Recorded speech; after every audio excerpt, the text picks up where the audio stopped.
That was our technology session, and this one will be our music session. Thomas Dorsey, born in 1899 and died in 1993. He was a composer of such standards as There Will Be Peace in the Valley, and considered by many gospel devotees to be the father of gospel music. The son of a minister, Dorsey was a consummate musician, and as a young man, accompanied some of the most famous blues singers of all time, especially Bessie Smith in 1894 to 1937, and May Rainey in 1886 to 1939. He also arranged and composed blues tunes. He purchased for bouncy tunes and broady lyrics did not keep him from attending the annual meetings of the National Baptist Convention, though, and it was at one of these meetings in Philadelphia that Dorsey first heard the compositions of Charles A. Titney, 1851 to 1932, composer of We'll Understand It Better by and by, and Leave It There.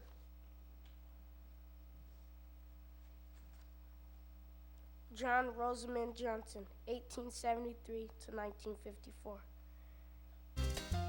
Most often referred to as J. Rosamond Johnson, was an American composer and singer during the Harlem Renaissance. Johnson is most notable as a composer of Lift Every Voice and Sing, which has came to be known in the United States as the Black National Anthem. His brother, the poet James Weldon Johnson, wrote the lyrics of the famous piece. James Cleveland, 1931 to 1991, was considered by many gospel enthusiasts to the king of gospel, receiving 4 Grammys, the last awarded for the album Having Church. Cleveland was a charismatic singer who, to use a cliche, held the audience in the palm of his hand. This is ironic since his voice, rough and raspy, could not be considered one of great quality. Nonetheless, he mesmerized his audience and brought a standard of excellence to gospel music in general through the organization in 1968 of the Gospel Music Workshop of America, the largest gospel convention in the world.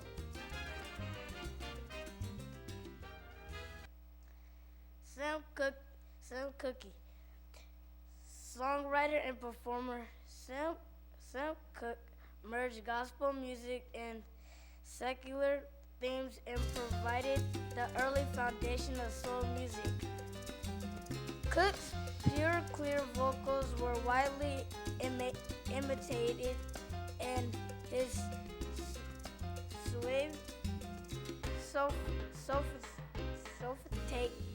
sophisticated image set the style of soul crooners for the next decades.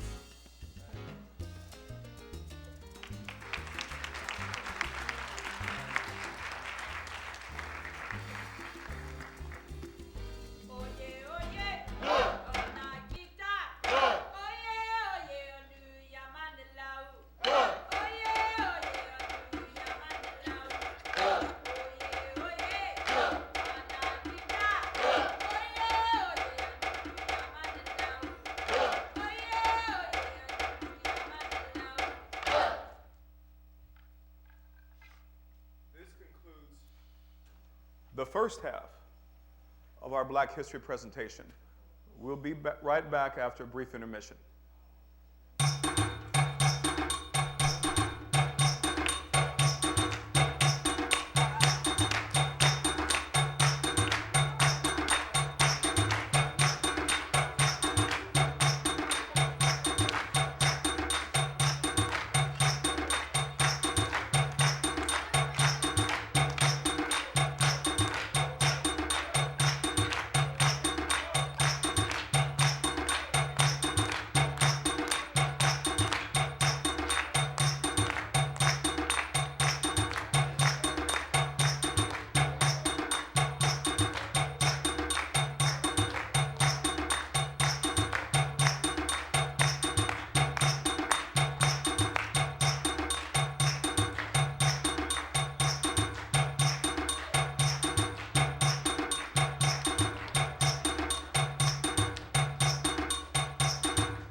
Amen, amen.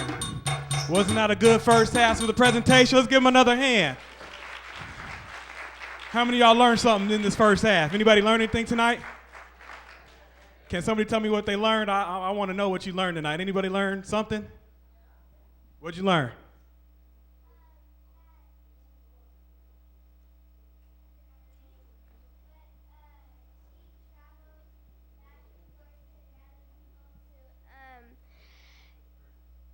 Harriet Tubman, she gathered people to freedom. Harriet Tubman. We got a Harriet Tubman back here. She learned something about Harriet Tubman. Anybody else learn something? I want some hands. Anybody else learn something? Come on, adults. There we go. There's an adult that listened tonight. What'd you learn tonight? One year after the Mayflower, the blacks began to come into America. 1 year right after the Mayflower. So she was able to pay attention to those questions that were up there. Anybody else learn something? Anybody know something I don't know yet? Let me get her one more time. What do you know that I don't know yet? I want to know what your black history is. Madam C.J. Walker, she was a millionaire, and before she was a millionaire, she was a washerwoman. Wow. She knows who Madam C.J. Walker is, the first African-American woman millionaire. It ain't Oprah. Some of y'all thought Oprah was the first black millionaire, didn't y'all? Some black folks do. They thought she was the first black millionaire. But I want to say thank you again for this evening. Those guys did a wonderful job. They're up here singing for y'all. They're up here dancing for y'all. They doing it all. So I know they're doing a great job. Now, we're going to keep this going. It's not an intermission, so it's not a bathroom break time, because we're going to keep it going. What we have coming up next is we're going to have a wonderful young lady who knows the history of Emmett Till. Let me ask anybody, does anybody here know the history of Emmett Till? Anybody know who Emmett Till is first and foremost? Can I get some hands? Okay, we know who Emmett Till is. And you guys know the history, a little bit of the history of Emmett Till? Pretty horrific, isn't it? One person that knows Emmett Till was able to visit the site at the time is our wonderful mother of this household. She was able to see and be living in that time as well in regards to that traumatic time of Emmett Till. And she's going to come up this evening to give us the story of the wonderful Emmett Till. Let's give her a hand for Dr. Addie B. Davis as she comes up.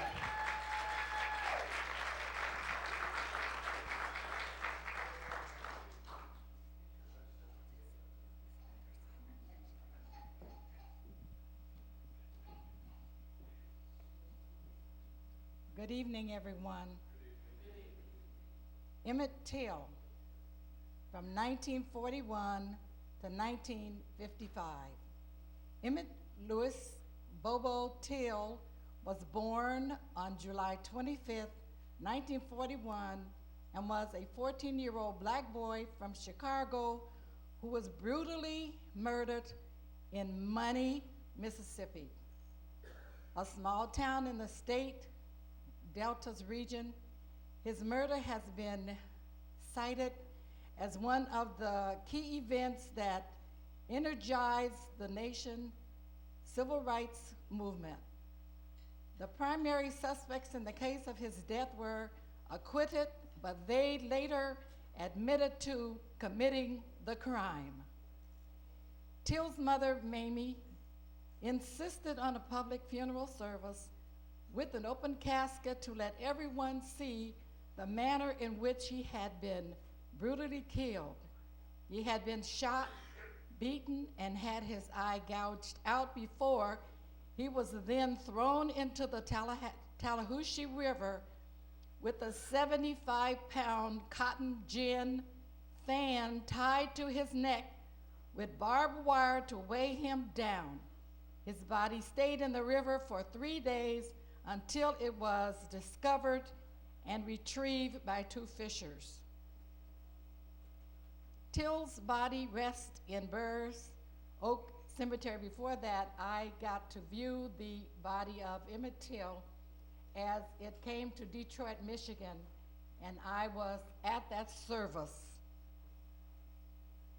The body of Till lies in the Burr Oak Cemetery in Illinois. The murder case was officially reopened in May of 2004, and as a part of the investigation, the body was exhumed to an autopsy so that an autopsy could be performed. The body was reburied by the family in the same location later in that week.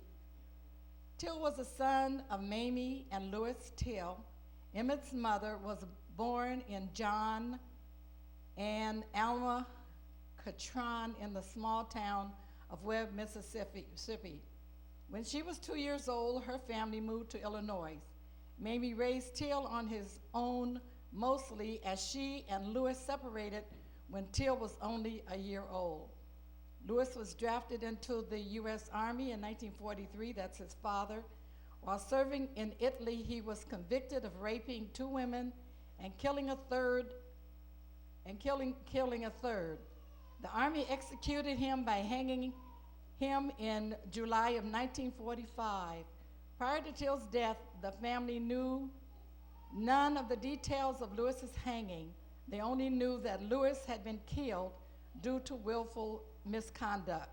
And I'm going to end here, and I have the rest of the story, but I want to say that Emmett had a speech disorder.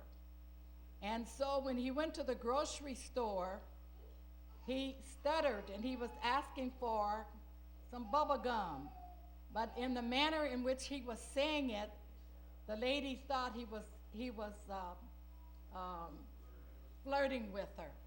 And so this was the cause of him getting tried and hurt in Mississippi. And I have the rest of the story, and it's so interesting that you can go to blackhistory.com and get anything about Black history, and also sign on as a member of the network.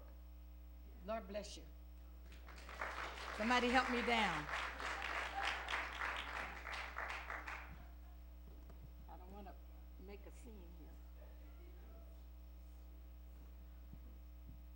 Amen. So you learned a little bit more about Emmett Till. You gonna walk that way, Mother? Jeez. She all on the camera ducking under the microphone. She's flexible. All right. Well, what we have coming up next, we had a great presentation of Emmett Till, but we have next now our bishop. He's going to come up and tell us a little bit more about the Black history of the American church. Let's go ahead and give him a hand as he comes up this evening.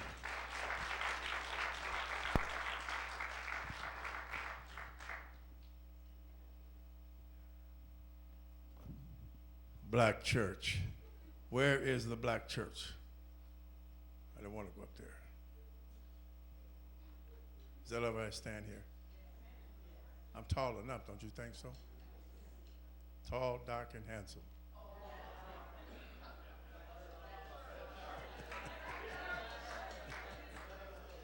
I want to say before I go into just a little bit of the history of this scientist, Nathaniel Davis. His product has been proven to me, and it was just a few days ago that I blew the kitchen up with lye and acid. That actually blew my face, just all of my face off, burnt with that. And the Lord spoke to my wife immediately to get the juice that he had created and put on my face. She soaked my face with this juice. And as you're looking at my face, and I was looking in the mirror in the bathroom, I started crying because I was so ugly. I said, oh God, my handsome face is gone forever. But after putting that juice on, you can see what I have now. I have 2 little dots here to remind me that it happened. Those 2 dots, you want to see them before they go away, because they're going to be gone after a while. So it actually works. Not only that, but down palsy, Bell palsy. You know what Bell palsy is? It's when your face twists and you're looking all ugly and you're biting your tongue. And I was going through that, my children talking to me, and they just watched me.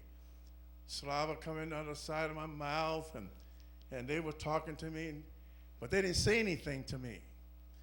they went to their mother and said, something is wrong with Dad. Something's wrong with him. And so they didn't say anything to me. I come on down to the church and was here.